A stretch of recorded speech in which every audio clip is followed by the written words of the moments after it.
Hello, and welcome to another edition of an inspiring edition of Cracking the Rich Code, the podcast. I am John Verico. I am your host. And as usual, I have another fantastic guest today.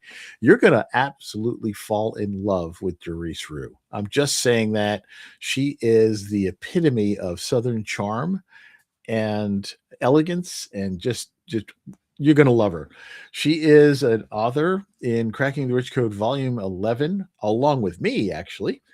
She is a speaker, entrepreneur, and life coach, primarily focusing on helping Christian women, but mostly just women of faith.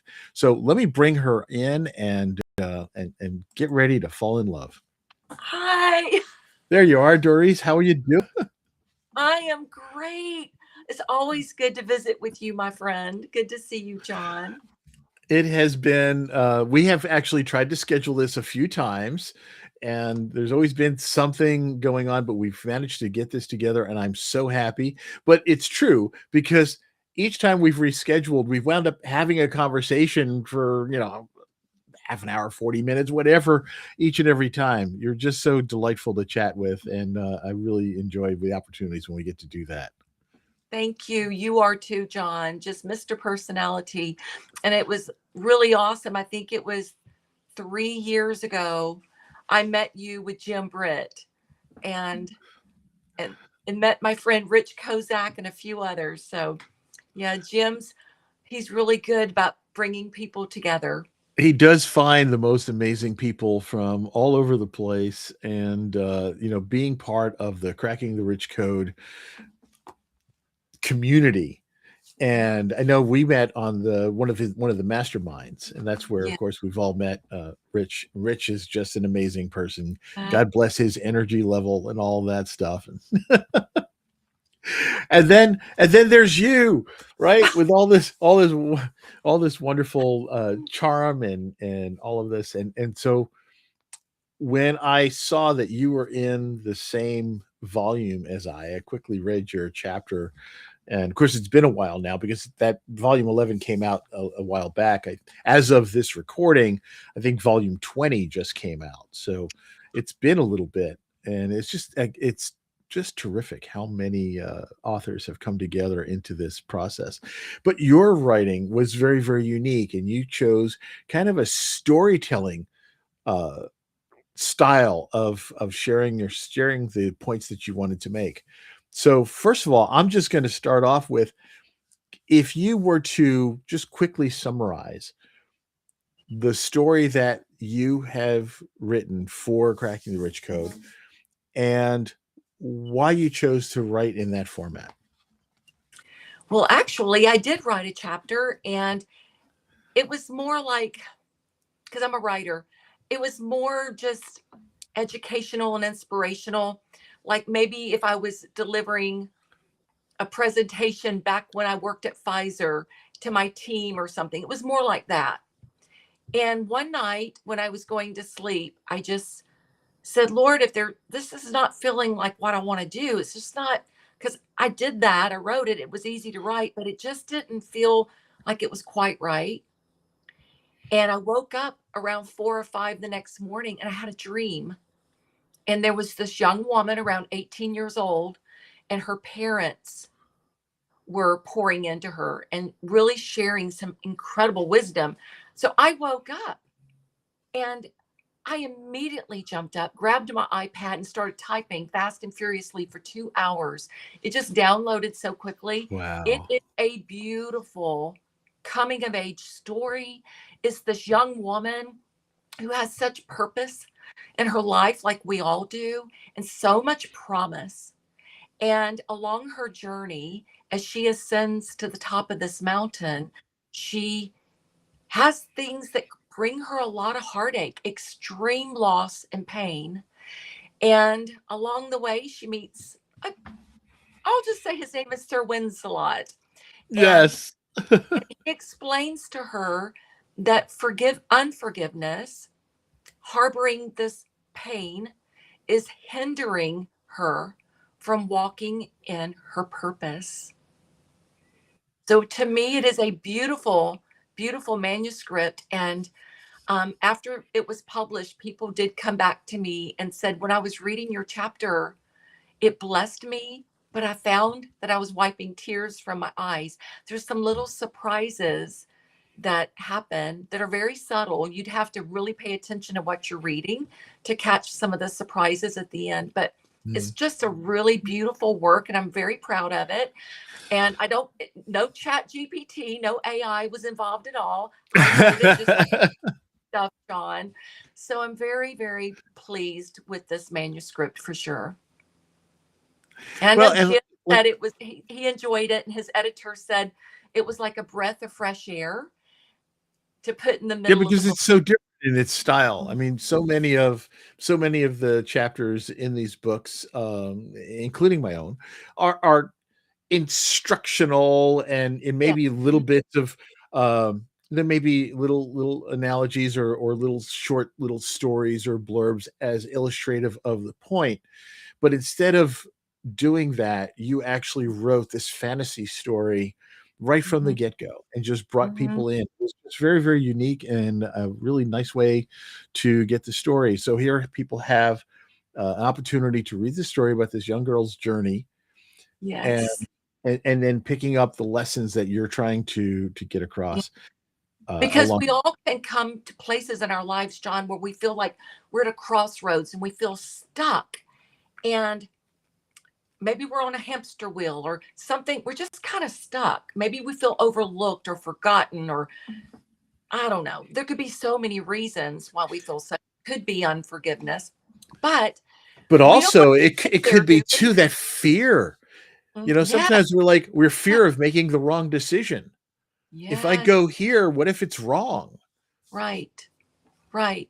So if we can get stuck, and this chapter does talk about that crossroads, because she could have gone a very different direction for sure, but she chose to move forward with the principles that her parents had instilled into her. She chose to move forward, to forgive, and to step into her God-given purpose. And that's really beautiful. It's kind of funny because I don't say it's set in 1700s Scotland, but it is. And even Mary, Queen of Scots, is very well known for the Luckin Booth. And I'm actually wearing one of my Luckin Booths today. I've bought several on my trips to Scotland and very grateful for them. But it's the intertwined hearts with the crown on top. And I think that's from like the 16th century. But I mentioned the Luckin Booth in there, and I mentioned tartan plaid. So if there's Mhm. any Scotland lovers out there, you'll enjoy the manuscript as well. I think if your main character's name again, remind me. It's Sarah Elizabeth, but we call her Sarah Beth. Just Sarah one Beth. word, Beth. Mhm. Yes, But and I she. love Sir Wins-a-Lot, by the way. Do you want to tell who Sir Wincelot is? The talking horse. The talking horse. Yes. I love it. I love Well, I it. grew up with horses, and I've had them for much of my adult life. So I'm from an old rodeo family with cattle and horses, and so I try to squeeze a horse into anything I write. And I can't always make it work, but most of the time there's a reference to a horse in what I write. So I just knew we had to talk too, because it was my story and I was the storyteller. So, hey, And I love it. Well, there's such symbology with horses anyway yeah, as well. yes.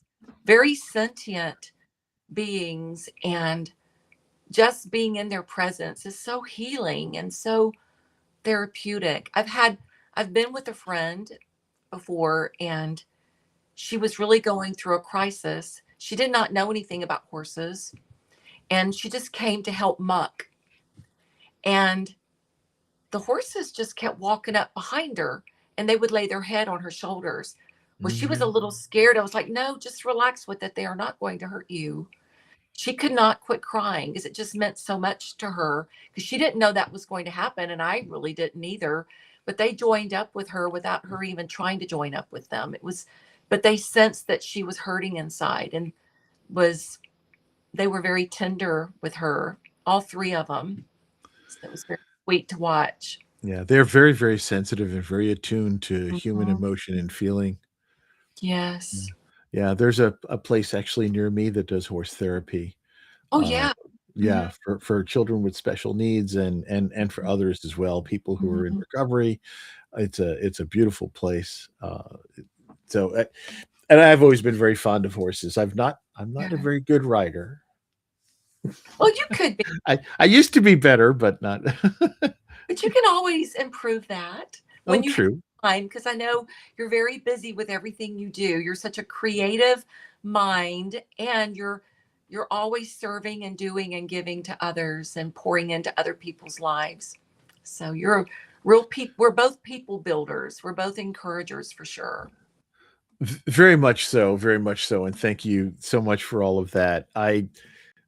It's yeah, it's who I am at the core. I can't help it. Me too. And then that comes from my own background, being the bullied Mhm. kid and just wanting to be able to make sure nobody else feels that way. Right. Again. So, but I think we all have that in Mhm. ourselves if we just reach into ourselves and let ourselves Mhm. be That's who we were true. meant to be. Right. Because So, none of us are disqualified by what we've been through. No one's disqualified. And so often, whether it's bullying in school, whether it's workplace bullying, been hmm, there. I've written about that in a different book, but me too. workplace bullying, there's shame sometimes and guilt and like a self condemnation that can actually come from that, and you didn't even cause it. Yeah, So there, exactly. and you will find yourself shrinking and making yourself smaller, hoping to be accepted or hoping to fit in. And yeah, there's a lot of pain with stuff like that. And you would think that people would outgrow that when they got out of their teen years, that the bullying would stop. But they take it into corporate America and into hospitals, wherever they go to work their job. And yeah, but And I. sometimes for people who've been on the victim side Mhm. of all of that, there are multiple things that can happen. They either I know some who've become bullies in later in Yeah, life because that's the only behavior they knew. yeah. Mhm. And then others who stay the victim in their lives and they're so easily triggered Mhm. to kind of go back to those phases by Yeah. just a certain expression or a Mhm. tone of voice or whatever. They automatically trigger back to that victim mode. And Yeah. so, yeah, those are people that we're out there trying to help. And Mhm. between what you wrote in your chapter and my chapter talks about avoiding regret, guilt, blame, and judgment. Yeah. The same kind of thing. Those are the things that hold us back. And that's what I love about your story is that you're helping people to not be held back and how they can move Right. forward past these junction points they Right. get to in life where it's time to Mhm. make a decision, and you can either stop there Yeah. or you can move forward, and you really have to move forward. Well, So John, with in keeping with that, I have to say that healing that needs to take place in us. My mother used to say, "Honey, you don't want to become bitter like your aunt so and so." yeah, And that was right. all the word picture I needed. And she would say, "You don't want to become bitter. So you have to forgive and become better." So I've never forgotten that, hearing that even as like a little 7, 8 year old girl. But I do believe that, and I've learned this firsthand, that our healing and our purpose, fulfilling our purpose, is not a separate journey. They're very intertwined, They are. It is very the same interwoven. journey. Yeah, Mhm. yeah. They're the same journey. But if you don't go through the healing process, you are hindering your purpose. You're being held back from Mhm, fulfilling your purpose to any great degree. And I loved something that Miles Monroe said. And I know Les Brown does a version of this too. It's mhm. basically about how the graveyard is the richest place in the world. Why? Because so many people died with their innate gifts, their calling, and their purpose still in them. They Yes. never developed their gifts and abilities, Hmm. and they never stepped into their purpose to fulfill their calling and to live out their destiny story that God intended for them to live. And for me personally, that is always just like you, John. It is always about pouring into other people, using our gifts to serve, to bless, and to build into others. And How then did you we come to believe, this wisdom, Doris? I want to ask, how did you come to this wisdom? Because this is not something that is innate in all of us to realize this. well, I think it was there, but I was doing my coaching with these ladies, and everything for me was about their gifts and their calling and their purpose. So I was so focused on the purpose for several years. There was a common theme with every single woman who felt held back and that she could not seem to truly step into her purpose to any great degree. And every single time she was being held back by some hard feelings. So that's why I say I help women heal without hardening. And I also help them understand who they truly are, rediscover their true identity, and then we identify what their gifts, their calling, and their purpose are so that they can start to step into it. I help them with rescripting their future, vision board, the whole thing, so they can get a glimpse of what their best life could look like. This involves their dreams, this involves the desires of their heart.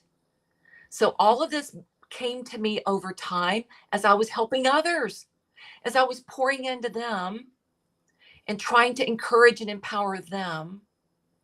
I started seeing this commonality amongst all these amazing women. So many of these were very accomplished women in the workplace. Mhm. So they were successful, but they still were not fulfilling what they were truly put on this earth to be and do. And so that's why they had come to me, because they sensed that, they knew it. But I tell you, dealing with making the decision to forgive, and I do believe it's a decision, and then you commit to it. Because I've had a few situations in my life that even though I made the decision to forgive, it seems like 2 hours later I was having to do it again. 2 hours later. Yeah. So I think it's a commitment to the process.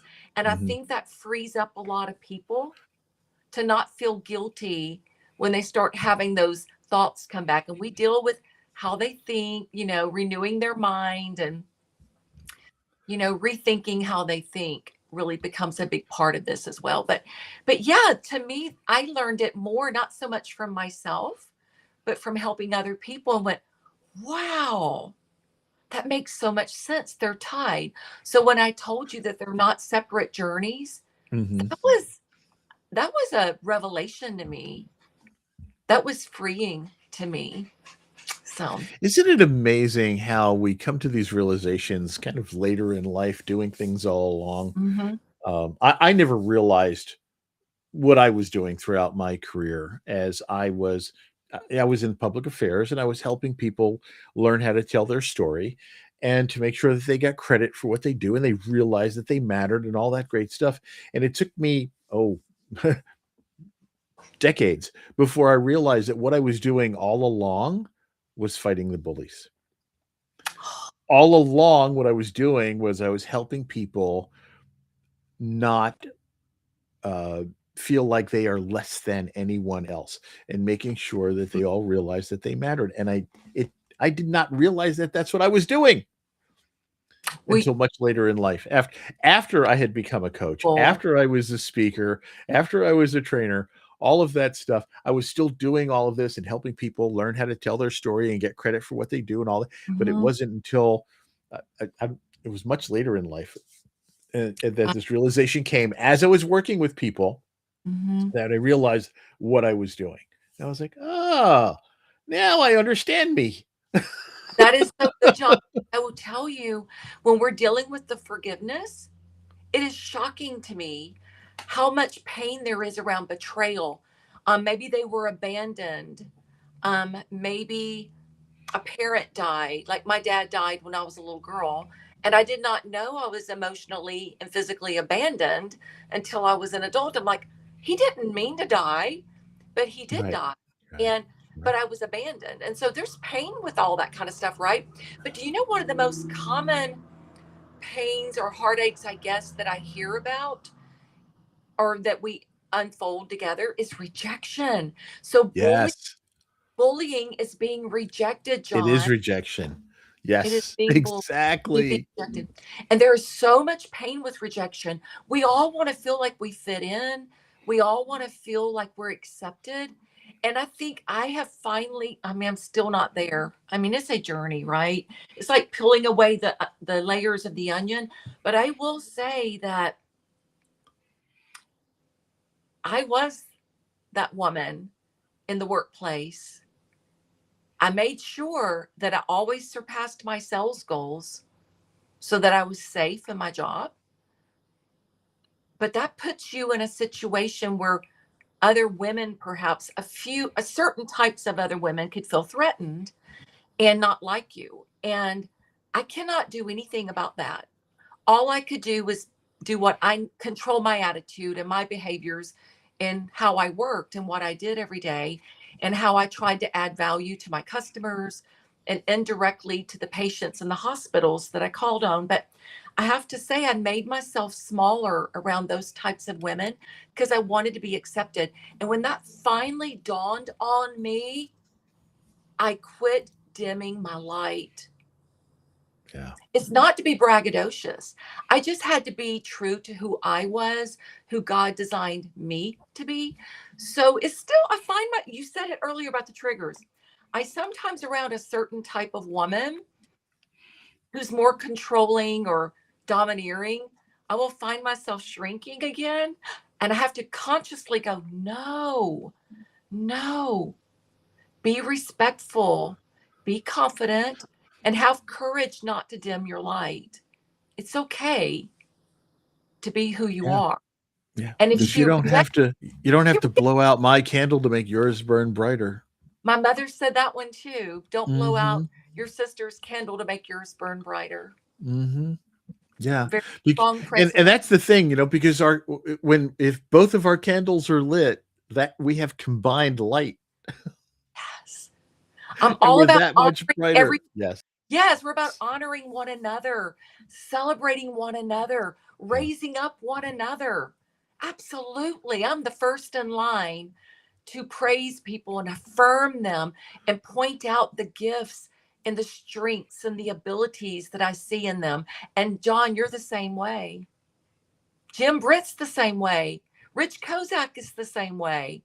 I love that we're wired that way. And if This is someone how out we there came is together. not, Yeah.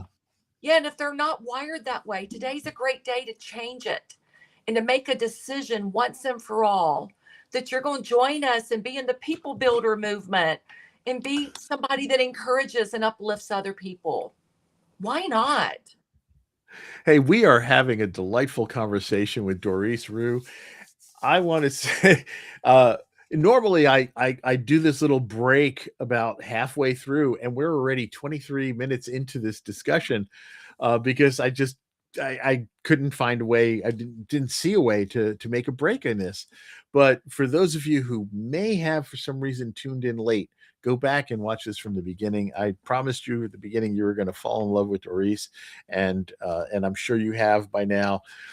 This has been a great conversation so far. We have just a few minutes left, but Dorease's book, Dorease's chapter, is a lovely fantasy story that takes a girl through her kind of a coming of age story, through her journey, and how she gets past these decision points and these stoppage points where she can or must find a way to move forward. It's a very enriching and enlightening story, and I definitely want you to go and read it. That's in volume 11. And while you're in volume 11, go take a look at my chapter too. But anyway,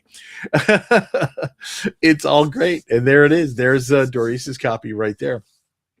Dorease, before we forget, how can people get in touch with you? And I know that mostly you work with women of faith or Christian women, but mostly reaching out and helping women of all ages. But how can people find you? You know what? The easiest way would just go to Facebook. My name is scrolling across the bottom. So none of it's easy spelling, named after my grandmother. And I just would go to Facebook because then you can follow me from there and I can point you other directions to Daughters United and to other places where I have And my. for those of you who are only listening to this instead of actually watching the YouTube version, it is Dorease, Dorease, and Rioux is Riaux. And Yes. that is, and so on Facebook, she is Dorease.Rioux. Yes. Definitely check her out there and reach out and connect with her. Um, this has been a fantastic conversation. I'm going to say, because we're wrapping it up here, let's just say, what did you want people to take away from your story in Cracking the Rich Code? And or what do you want people to take away with working with you? Working with me, we just take you on the journey like Sarah Beth went on, and we help you heal from life's hurts without hardening and rediscover your true identity and step boldly into the purpose that God designed you for, specifically you, uniquely you. And if we have like another 30 seconds, I'd love to read an excerpt from the chapter that I think would be encouraging. Absolutely. So this is on page 120 in my chapter called, what was it called? Oh, it was called A Purpose Powered Folk Tale. Be aware that we live in a fallen world where bad things can happen to good people, even to those who understand their identity and live their life purpose.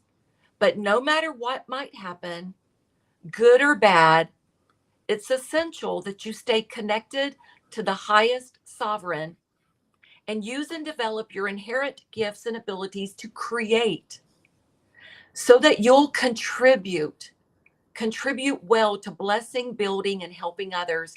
Then, as you intentionally, the three C's, I call these the three C's, as you intentionally connect, create, and contribute, you will most assuredly live up to your potential and fulfill your purpose, because that's the best way for cracking the rich code for a life well lived and helping others do the same.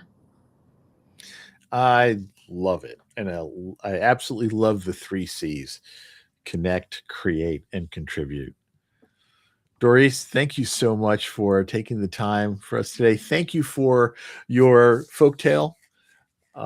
It was a lovely read and a nice diversion from the traditional way that chapters are normally written in these types of books. It was very refreshing, and I think people will really enjoy it. That is in Cracking the Rich Code, Volume 11, and then most assuredly, you want to reach out and get in touch with Dorease. She is on Facebook, and it's just look up Dorease.Rioux on Facebook and connect with her. This has been a lovely conversation. Thank you so much for taking the time to get together with us today. And Dorease, I always love when we get a chance to chat together. I do too, John. I'll see you at the next mastermind next month. Yes, looking forward to it. Always looking forward to seeing you on the mastermind each and every month. And I will say, folks, go back and watch this again from the beginning. Watch it 2 or 3 times, because you're going to get little nuggets of gold throughout this entire process. We're going to wrap this one up, and then we will catch you on the next episode. Have a wonderful rest of your day. Have a blessed day and a blessed journey. And thank you for joining us.